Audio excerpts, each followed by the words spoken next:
ابتغاء وجه الله ومرضاته وقربه وثوابه سبحانه وتعالى. Ayo kita baca dulu. A'udzu billahi minasy syaithanir rajim. Bismillahirrahmanirrahim. Lam yakunil ladzina kafaru min ahlil kitabi wal musyrikina munfakkina hatta ta'tiyahumul bayyinah. Lam yakunil ladzina kafaru min ahlil kitabi wal musyrikina munfakkina hatta ta'tiyahumul bayyinah. Rasulun minallahi yatlu suhufan mutahharah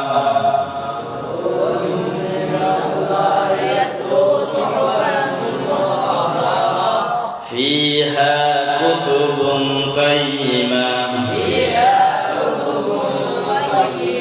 wa ma tafarraqal ladzina utul kitaba illa min ba'di ma ja'athumul bayyinah.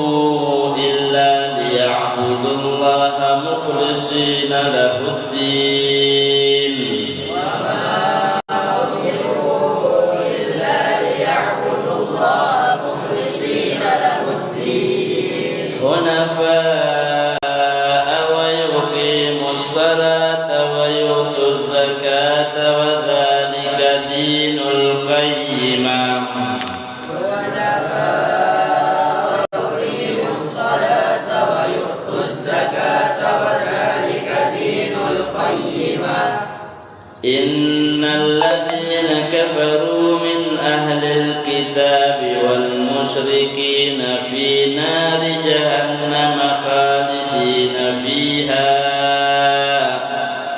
Innal ladzina kafaru min ahlil kitabi wal musyrikina fi nari jahannam khalidina fiha. Syarrul bariyah.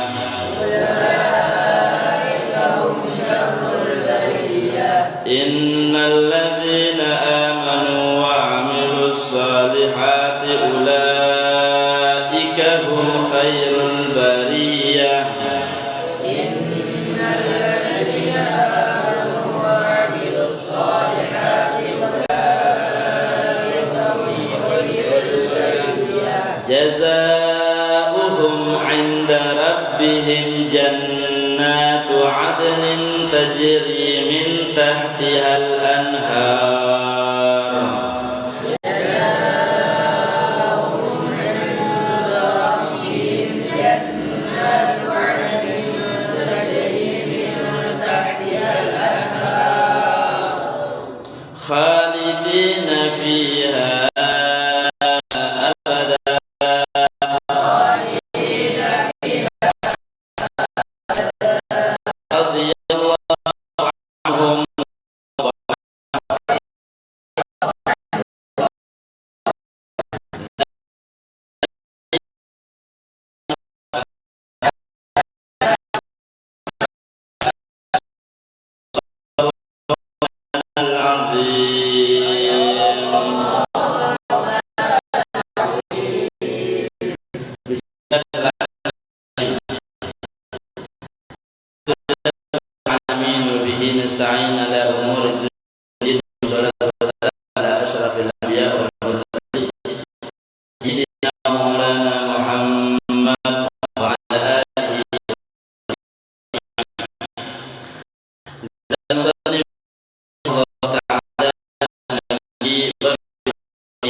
dan tidaklah berpisah-pisah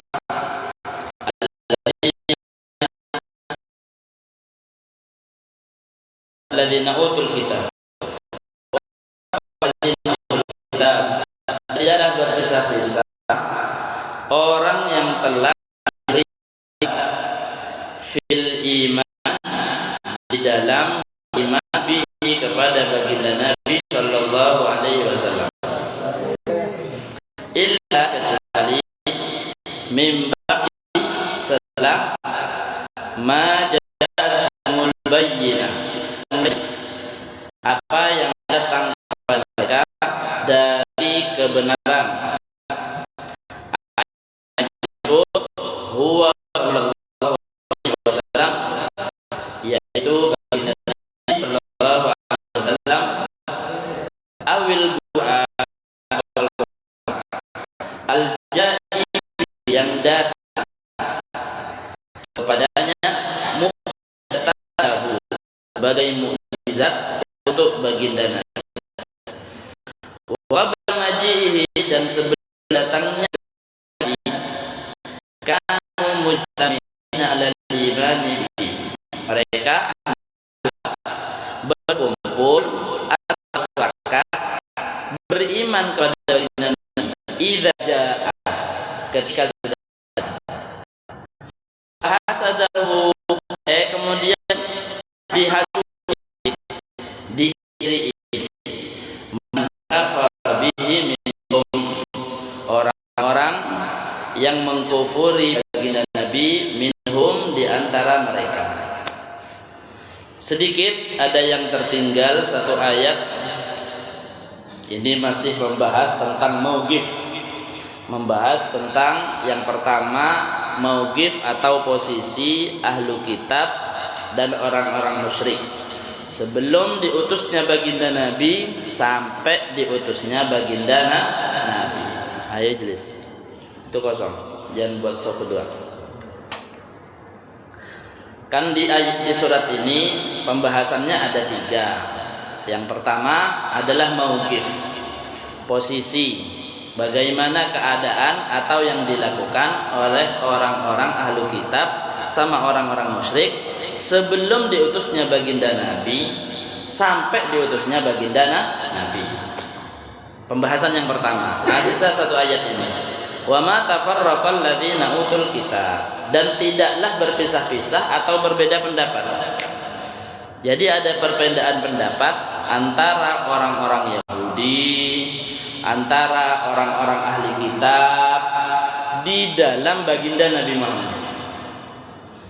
Ada perbedaan pendapat.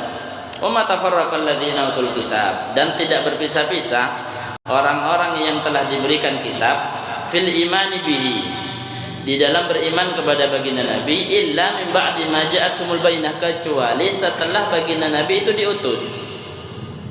Ketika baginda Nabi diutus baru sudah beda-beda.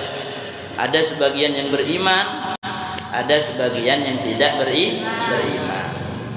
Yang beriman seperti contohnya Sayyidina Waraqah bin Naufal yang didatangi oleh Sayyidatuna Khadijah. Siti Khadijah kan setelah kejadian Iqra di Gua Hira kan datang ke Sayyidina Waraqah bin Naufal. Memang karena dia mengetahui, dia termasuk ahli kitab yang tahu sama ilmu-ilmu terdahulu. Langsung dijawab, apa yang kamu ceritakan? Langsung berkata, Mus alladzi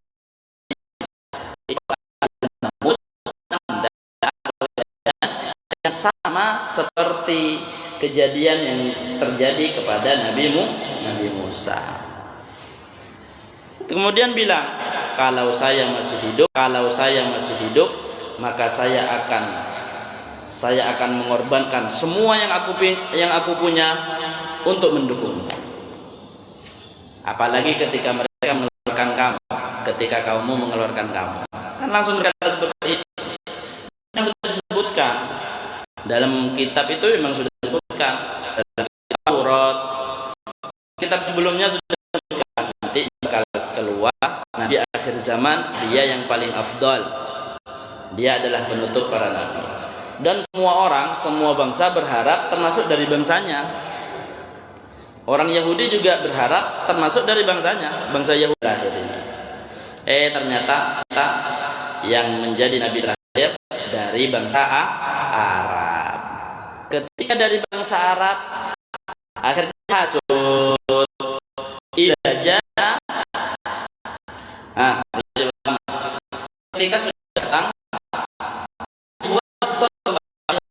yaitu maksud Nabi Awil Quran atau Al-Quran yang datang kepada baginda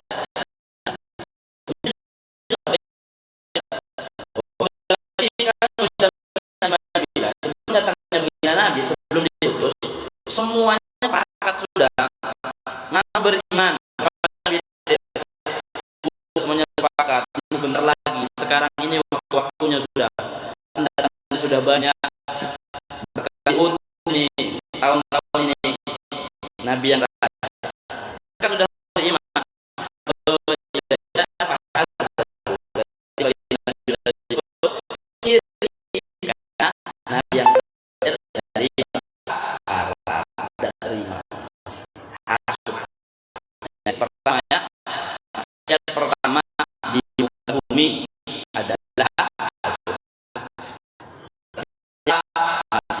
diri yang terjadi antara Qabil sama Habil, iri tidak terima, dikawinkan sama satunya, dikawinkan sama saudaranya yang cantik, saudara satunya sama saudara yang lain cantik kurang, digantikan saja.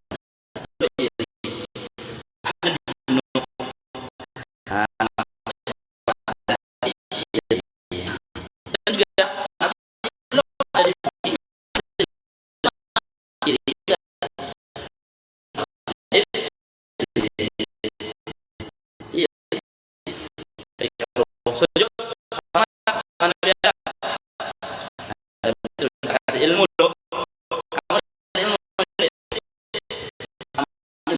sendiri, saya ilmu hasil tidak berizin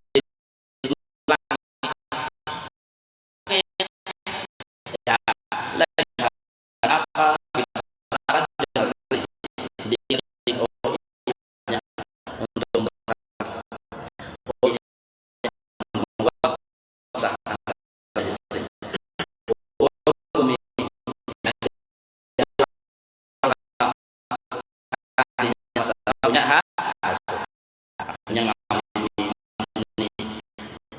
tiba-tiba sama suaminya, melihat suami langsung muntah, melihat suaminya melihat akhirnya jijik. Sekarang ilmu tersebut disebut ilmu santet. Iblis dulu ya, iblis itu cuma dapat kabar-kabar aja, nyuri. Yang dikasih ilmu asli adalah Nabi Adam, karena dikasih ilmu sama ilmunya Nabi Adam. Ayo sujud, tidak mau. Lu kenapa? Mama apa yang membuat kamu itu tidak mau untuk sujud? Ini aku ceritakan, kau tidak mau. Alasannya khalaqtahu min tin. Ya Allah, engkau menciptakannya dari tanah loh. Apa tanah kehebatannya? Aku khalaqtahu min nar. Kamu dari api. Main-main sama api, luka. Main-main sama api, bakar. Jangan api kalau tidak mau terbakar. Karena dia paling dengan main tanah, kalau tidak mau kokorin, tinggal dicuci bambunya.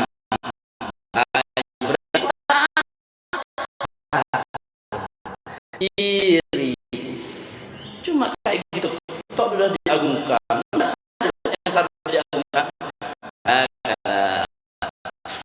Iri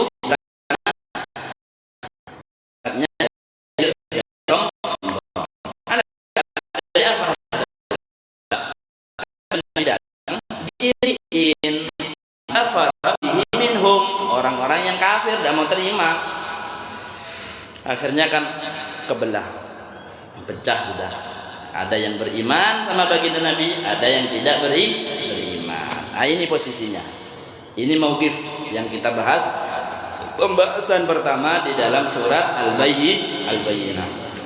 Jadi orang-orang ahli kitab itu ketika diutusnya baginda Nabi, ada yang beriman, ada yang tidak beriman. Kalau orang musyrik ya sudah. Cuma yang beriman, yang beriman itu tetap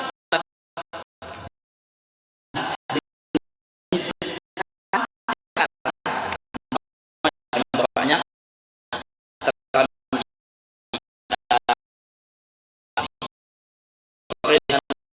salah, tidak memahami murti, memang sesuai kita Injil yang diterima Nabi itu bukan anaknya umat, Nabi itu juga urusannya Allah.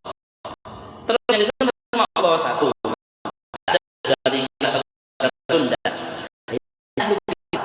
Ahlu kita adalah segi boleh dinikah.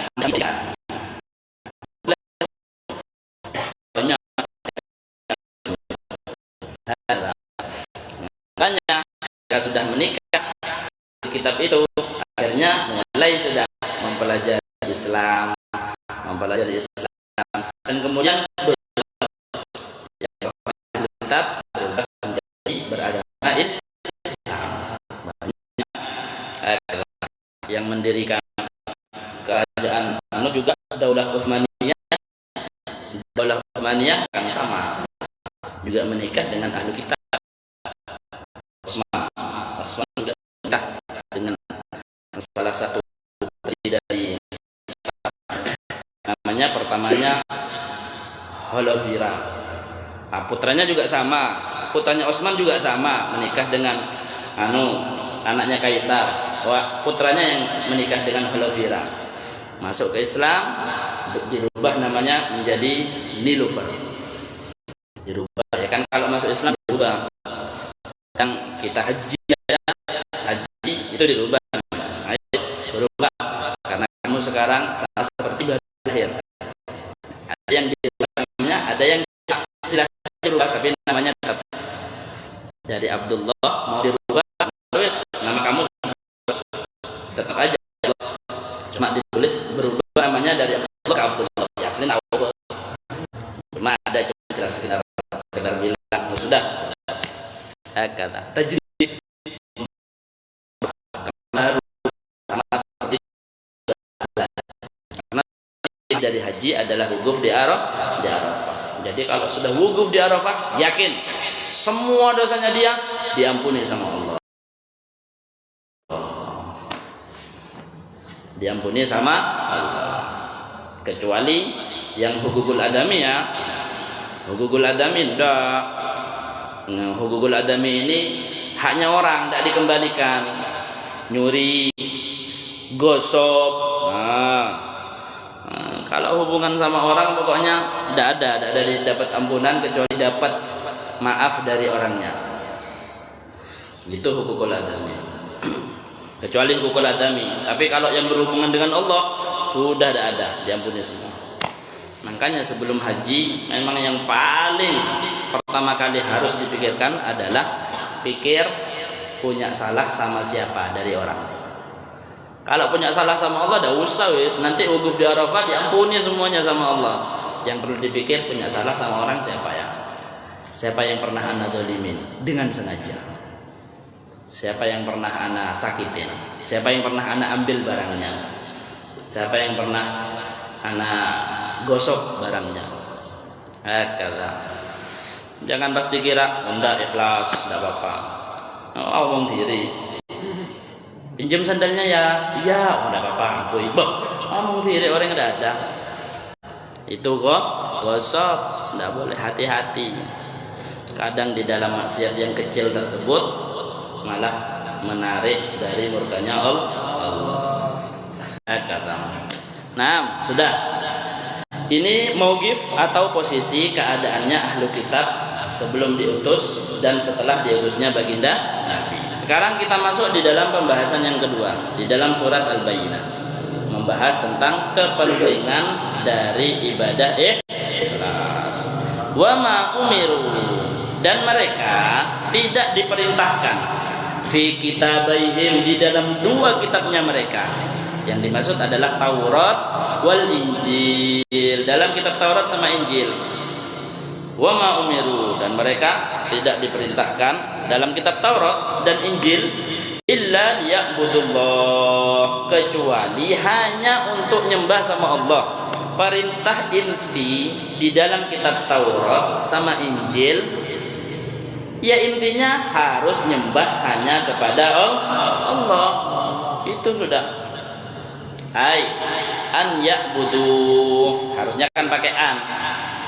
Makanya tafsirnya an ya'budu, mereka tidak diperintahkan kecuali untuk menyembah Allah. Fahudhifat an. Nah, ini bahas masalah lughah ini. Bahasanya bahasa gramatika, ilmu nahwu. Fahudhifat an, kemudian dihilangkan annya, wazidat, dan ditambahkan lam sebagai pengganti. Ini hanya gramatika bahasa Arab. Mukhlisin lahuddin, mukhlisin ikhlas, lahu hanya untuk Allah. Ad-din, memurnikan agama, minasyirki, dari kesyirikan. Memurnikan, ikhlas. Ikhlas itu ya al-amalu lillahi ta'ala wahdah, itu namanya ikhlas. Imam Fudail bin Iyad lebih mendefinisikan al-ikhlas itu lebih dalam lagi. Lebih dalam lagi. Al-amal, tarkul amal li ajlin nas, riya. Meninggalkan amal ibadah karena manusia, itu riya. Banyak yang ketipu, meninggalkan amal ibadah karena manusia, itu termasuk atau tergolong riya. Mau sholat, habis itu dilihat sama orang, aduh, nanti saya sholat ini ada ngarep untuk dipuji, biar dibilang soleh. Ndak jadi sholat wis. Ndak jadinya kamu sholat karena manusia, itu riya. Yang dikatakan oleh Imam Fudail bin Iyad. Wal amal li ajli nasyirik, ya kalau sampai beramal sesuatu, amal ibadah karena manusia, ya syirik, itu bukan riya lagi. Tingkat lebih tinggi lagi. Jadi melakukan sesuatu, ada ikut andilnya orang. Melakukan sesuatu, belajar, ya karena siapalah? Apa karena teman? Atau karena guru? Aku dimarahin sama guru? Atau karena siapa? Lah ikut ada andilnya orang. Wah, itu kata Imam Fudail syirik, itu bukan riya lagi. Tapi yang kita tahu kan itu riya. Melakukan sesuatu bukan karena Allah, itu riya kata kita. Kata Imam Fudail, enggak, itu syirik itu. Berani beribadah untuk selain Allah. Loh, syirik itu tidak ada. Jangan ngarep pahala dari itu. Tidak ada pahalanya sama sekali. Diazab ya. Nah, kelihatan kalau ikhlas atau enggak gimana Ustaz? Nah, tandanya ini bagi yang mau menuju ke ikhlas. Bagi yang mau menuju ke ikhlas. Ya, ikhlas ini tugasnya kita, PR-nya kita itu di dunia satu, yang paling penting. PR-nya kita satu di dunia, harus kita semua tidak memiliki kebencian kepada siapapun. Itu PR-nya kita. Oh, itu PR PR abadi itu. Karena biasanya ada aja kita tidak suka sama orang. Ketika ada orang kurang ajar, tidak beradab sama kita, marah, mangkel. Tapi orang yang hebat, al-kadhimin al-ghaid wal afina 'anil nas. Orang yang hebat, yang dipuji sama Allah, orang yang bisa menahan amarahnya. Bukan yang tidak marah, enggak, bukan yang tidak marah, karena marah itu sifat alami sudah. Semuanya marah. Tapi yang hebat adalah yang bisa menahan amarah. Tidak diucapin, amarahnya tidak diucapin. Tak pas iblis. lagi nyetir sepeda motor, lu ada truk nengah lu wah itu tidak bisa nahan amarah itu wis. Mending sih cuma woi. Ada yang sampai langsung keluar hewan-hewan kebun binatang itu keluar. Kadang ada yang lebih parah lagi. Langsung berhenti, ambil batu, kejar, lempar, duar balik. Aduh, ini ngerusak ini. Itlaf. Ala kulli hal. Ini namanya, ini bahas masalah marah ya. Tidak bisa nahan marah. Orang yang hebat bukan yang tidak marah, hendak. Tapi orang yang hebat yang bisa menahan amarah. Hakadha. Bisa nahan amarahnya. Jadi ketika dilihat sama dia kondisinya, oh ini berhubungan dengan aku sendiri. Dan tidak berhubungan dengan tarbiyah. Tidak berhubungan dengan pendidikan. Tidak usah marah. Yang dipuji adalah nahan amarahnya. Ada orang yang tidak akhlak sama kita. Kita sudah salam, assalamualaikum, sudah senyum, dia tetap sih. Mangkel dalam hati, ya Allah. Ya mangkelnya bisa dua, karena satu, karena dia tidak hormat, atau yang nomor dua, karena dia tidak mengikuti syariat. Kapan yang mau mengikuti syariat? Lawang jawab salam, tok lu tidak mau. Malah menyebarkan untuk meninggalkan syariat. Oh, tidak usah salam-salaman saiki. Opo. Salam itu caranya apanya orang Arab. Tidak usah. Kita ini orang Indonesia, Nusantara. Tidak usah Arab-Araban. Kita ini lebih baiknya monggo kula nuwun. Apalagi itu. Nun sewu 500.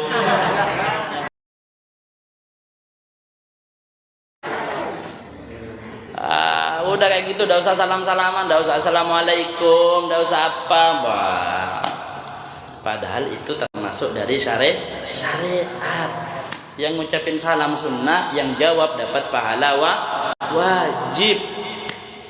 Ini malah udah usah gitu-gituan kita Nusantara. Harus ala kulli hal. Ini sudah di atasnya lagi daripada yang enggak jawab. Lebih parah. Ala kulli hal. Balik lagi. Illa liya'budullah mukhlishina lahuddin. Pembahasan yang kedua, kita bahas bahwasanya orang-orang Yahudi sama orang Nasrani, orang-orang dulu pokoknya, mereka tidak diperintahkan dalam kitab Taurat, Injil kecuali hanya satu, nyembah Allah, ikhlas karena Allah. Ikhlas. Hunafa artinya mustaqimin, lurus. Lurus itu berarti ya di atas rel, lurus. Ala dini Ibrahim, di atas agamanya Nabi Allah Ibrahim. Kalau aslinya hunafa ini aslinya itu mail ya, aslinya itu condong sebenarnya. Hunafa ini condong, kemudian dipakai hanfun itu dipakai condong kepada kebaikan. Gampangnya ya mustaqim, sudah istiqomah, lurus. Hunafa ini gampangnya artinya lurus. Orang dikatakan lurus kalau selalu berusaha di dalam kebenaran, itu baru dikatakan lurus. Makanya orang yang biasanya ceramahnya takluk piluk serius itu lurus dulu, nak pengajian nak tak nyaman ngantuk. Banyak kan seperti itu. Kan senangnya malas lurus, nyaman takluk piluk.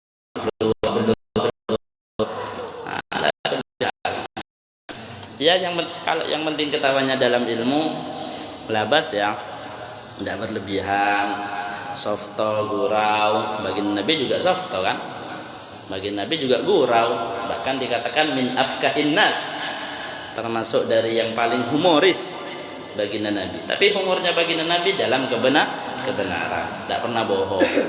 Lah kalau sudah bohong, sudah bukan bab humor, sudah masuk dalam bab maksiat sudah. Yang penting tidak bohong, humor tidak apa-apa. Kata Mustaqimin ala dini Ibrahim. Hunafa itu artinya lurus. Mereka diperintahkan hanya jadi orang lurus. Dalam kitab Taurat sama Injil perintahnya jadi orang lurus. Siapa orang yang lurus itu? Ya orang yang menyembah Allah ikhlas. Itu lurus. Itu yang dikatakan lurus. Wa dini Muhammad, dan lurus juga di dalam agamanya Nabi Muhammad. Idza jaa, kalau sudah datang, sudah dikabarin nanti Nabi terakhir ini yang diutus itu sama ajarannya dengan sebelumnya, ajarannya dalam Taurat, dalam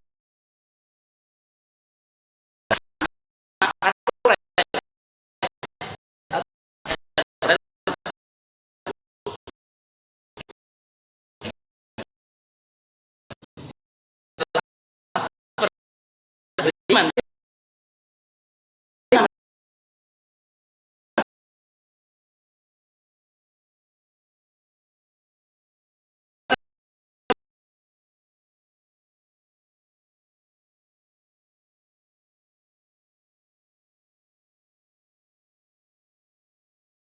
Dari orang itu gampangnya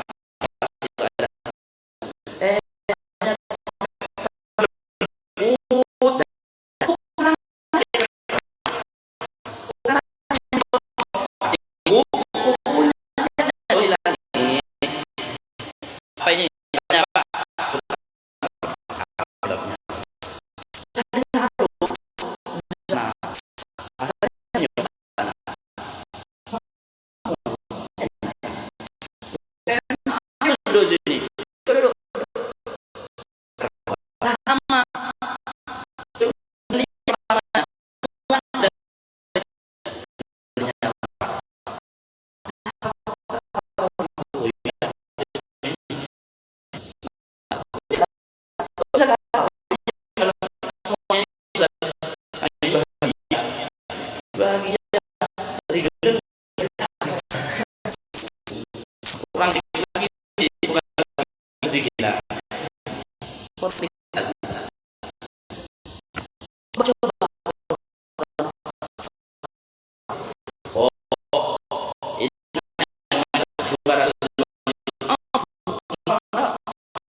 apalagi mau dilakukan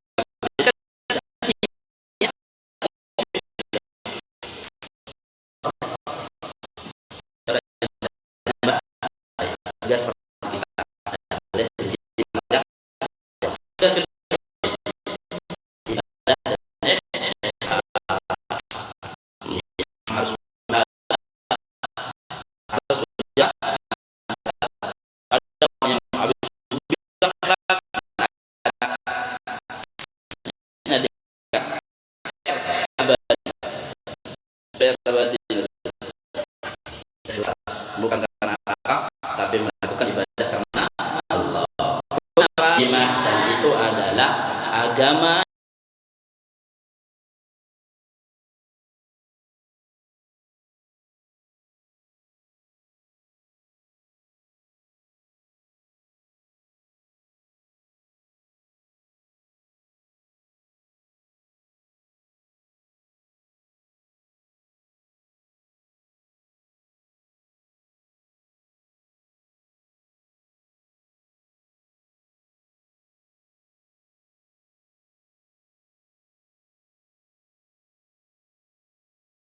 yang al-qayyimah, al-mustaqimah, yang lurus, agama yang lurus.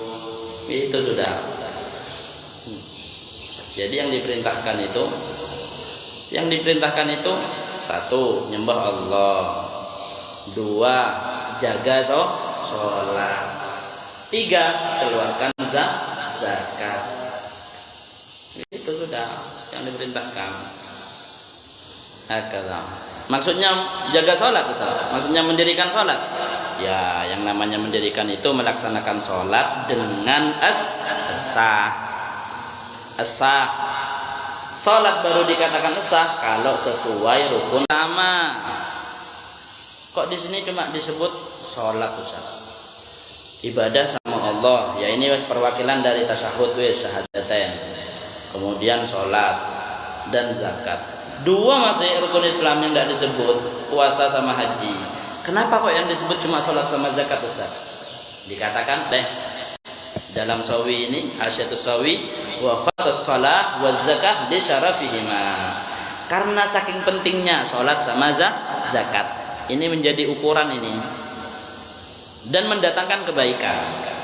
Selama orang itu sholat, maka dia akan dapat hidayah untuk menjadi baik, tambah baik sampai jadi orang baik. Intinya di sini. Satu, yang penting nyembah Allah. Kemudian setelah nyembah Allah, yakin tiada Tuhan selain Allah, Nabi Muhammad utusan Allah. Tidak cukup sampai sana, harus melaksanakan sholat. Gimana sholat itu yang dimaksud Ustaz? Ya sholat sudah, baginda Nabi bersabda gimana? Shollu kama ra'aitumuni usolli. Sholatlah kalian sama seperti kalian melihat aku sholat. Gimana melihat baginda Nabi sholat? Ya pakai gerakan itu sudah. Allahu Akbar. Ada Fatihahnya, Bismillahirrahmanirrahim. Waladhdallin, ada baca suratnya, ada rukuknya, ada iktidalnya, sujudnya, duduk di antara dua sujud lagi, berdiri. Ya itu sudah yang dimaksud dengan sholat. Awas jangan diselewengkan. Ada kan yang sudah bilang sholat, loh kok ndak harus sholat tau? Ada yang diajak, ayo Jumatan. Loh mari aku loh mari gimana masih khutbah loh kok ndak roh hakikate sholat. Ya aku wis tutup loh. Ada emai Korea. Nyampe gimana? Tutup endi? Loh hakikate sholat Sholat itu kan intinya di hakikate dalamnya. Pakai anu lagi dia, pakai apa? Pakai perumpamaan. Rata-rata mereka pakai perumpamaan telur. Pakai perumpamaan telur. Le agama ini kayak telur. Yang kamu lakukan itu sholat itu saya ngupas kulit. Nah, aku sudah makan telurnya dalamnya, bahkan kuning-kuningnya. Makanya belajar sih. Loh, banyak yang seperti ini. Ketika beneran ditanya sama yang ahli ilmu sekalian, yang sudah jadi tokoh, apa hakikatnya sholat? As-sholatu lidzikri. Itu nanti baliknya. Sholat itu khusus intinya adalah untuk mengingatku, iling. Terus, ya aku mari iling nang Gusti Allah, wis mari sholat. Nah, ketika sudah ditanya, oh gitu kiasnya ya. Gitu kiasnya sampean. Itu termasuk kias apa? Apakah termasuk kias yang ini? Sebutin sudah. Sama Ustaz berapa kali Ustaz ngomong sama orang gitu. Oh jadi sampean kiasnya seperti itu. Nah itu termasuk kias yang mana? Kias ini, kias ini, kias ini. Bingung sudah dia, bingung. Apa itu Ustaz? Loh, bahas masalah kias aja sampean belum tahu. Ini kelas 1 SD. Lalu yang sampean bahas sudah kuliah. Tidak masuk akal. Langsung sudah sama Ustaz. Sampean ini sebenarnya orang bandel. Orang bodoh sampean. Ayo, sudah. Saya yakin sampean syarat sah baca Fatihah tidak tahu. Sebutin syarat sahnya baca Fatihah. Ada berapa? Sudah, ada berapa tok? Tidak usah sebutin, ada berapa? Diam dia. Loh, ini aja sampean tidak tahu. Syariat tidak tahu, bahas masalah hakikat. Mau hakikat dari mana sampean? Lawang antara syariat, thariqah, hakikat itu abdo, jauh. Kok sampean ini aja tidak tahu sudah hakikat. Jangan berani sampean. Tapi tidak terima biasanya. Habis itu sama saya tak ceritain yang Syekh Abdul Qadir Al-Jilani. Ikut siapa sampean? Kayak gitu itu. Enggak, saya Akhirnya ke siapa? Waktu itu ke Syekh Abdul Qadir habis itu. Saya ini sudah sesuai dengan Syekh Abdul Qadir Al-Jilani. Masya Allah, ya. Syekh Abdul Qadir ya. Sampean tahu enggak tentang ceritanya Syekh Abdul Qadir ketika dapat cahaya di dalam kamarnya? Pernah dengar ceritanya? Diam dia. Loh, katanya penggemar berat Syekh Abdul Qadir tapi tidak tahu ceritanya. Bohong sampean. Dari sini aja sampean sudah bohong. Penggemar berat. Sudah, satu lagi. Saya ini pengamal sholawat yang dibuat sama Syekh Abdul Qadir Jailani. Ayo, sudah saya tanya ke sampean, apa nama sholawat, nama kitab kumpulan sholawatnya Syekh Abdul Qadir Jailani? Ayo sebutin. Nyebutin toh tidak tahu dia. Loh, ayo. Loh gitu bilang penggemar berat, penggemar nekondi. Tidak tahu. Sudah wes sampean bohong semua. Dari sini sampean sudah bohong. Ayo lagi, apa? Tidak berani Pak Samsi. Diam. Ya umpamanya dia bilang penggemarnya siapa? Kita tanyain sekalian. Ayo, ini tanyain sekalian. Bilangnya penggemarnya Abdul Qadir Jailani, cerita-ceritanya tidak tahu, cuma ngaku-ngaku itu namanya. Kalau cuma ngaku-ngaku, ya banyak yang ngaku-ngaku. Baginda Nabi bersabda, lakinil bayyinah lal mudda'i. Harus ada bukti bagi orang yang ngaku-ngaku. Sampean ngaku penggemar beratnya Syekh Abdul Qadir, apa buktinya? Sampean ngamalin sama salawatnya Syekh Abdul Qadir? Ya, ngamalin saya, manakibnya. Manakib itu cerita. Amalnya Syekh Abdul Qadir kan sampean ngamalin dah. Salawatnya ngamalin. Nah, akhirnya dia yang nanya Syekh Abdul Qadir, "Enggak, rahasia." Dan kasih di video.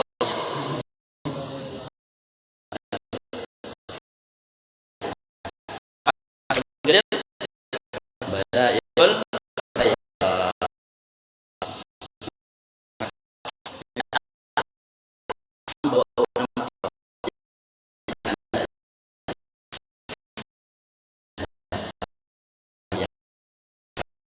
Ali para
belajar ilmu tidak zikir,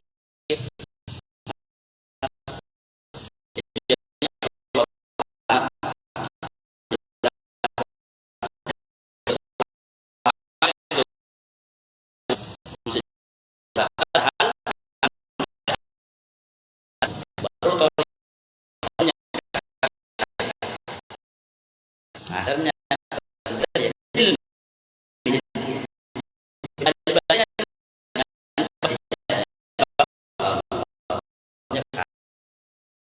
dan orang yang mengikuti aturan yang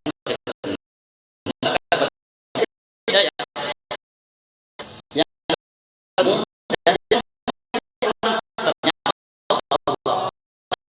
yang harus dulu Allah dan lima dulu kamu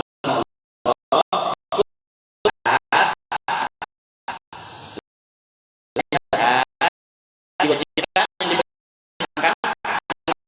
kami